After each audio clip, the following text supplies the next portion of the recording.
I will teach you how to connect Microsoft Access 2007 to VB.NET 2010. First, click Microsoft Office Access 2007, blank database, click Create. Then, input some fields. I will input first name,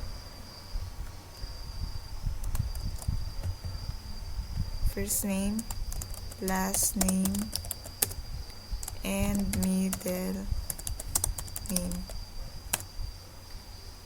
Click this view, click OK, then change this to text, then save. Input records,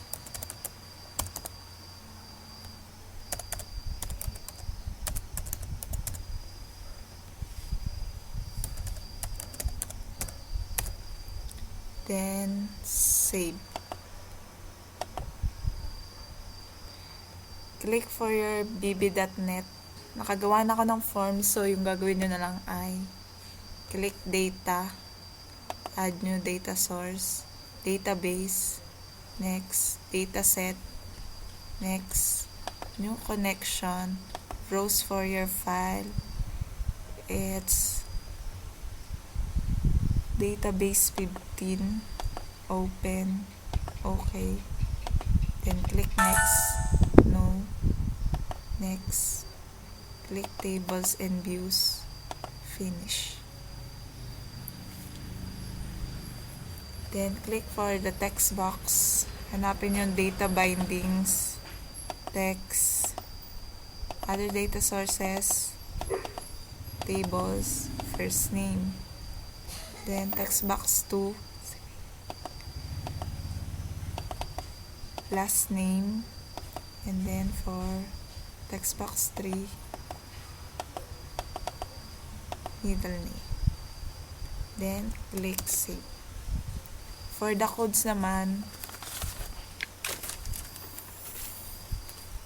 for the add code, type this code.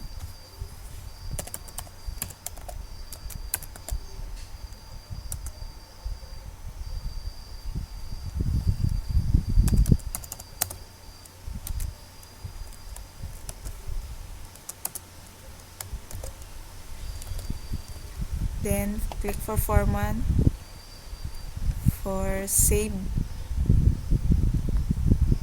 code, write this code,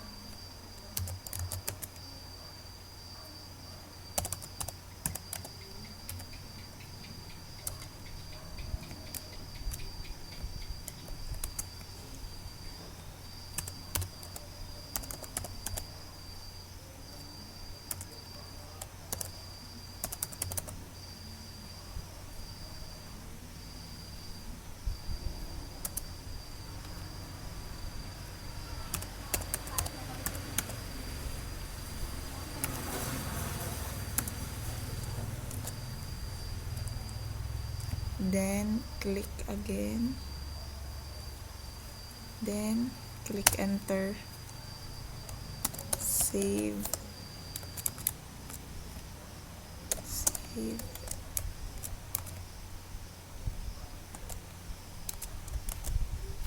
error,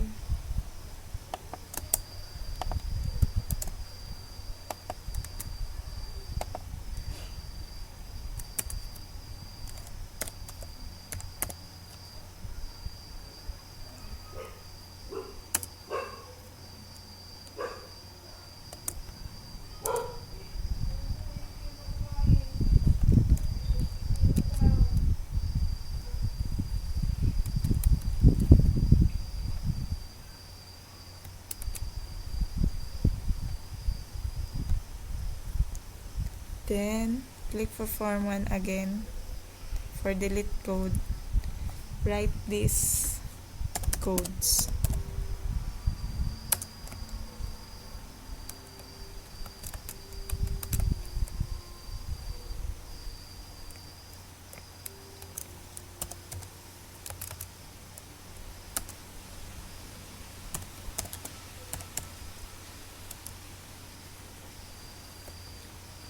Then for the close code, type this that close. Okay, to test your connection, to test the program, click F5.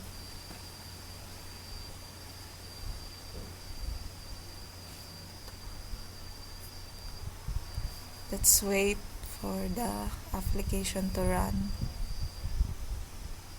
Yeah, you can now see the info records in the access. Then,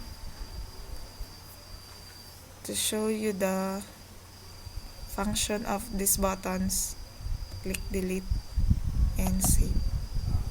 Now, go to your access, your file name, then click tab. You can now see there's no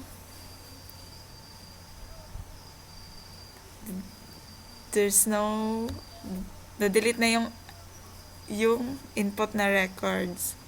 Then, to test the add button, click again run. Click add. Input some record.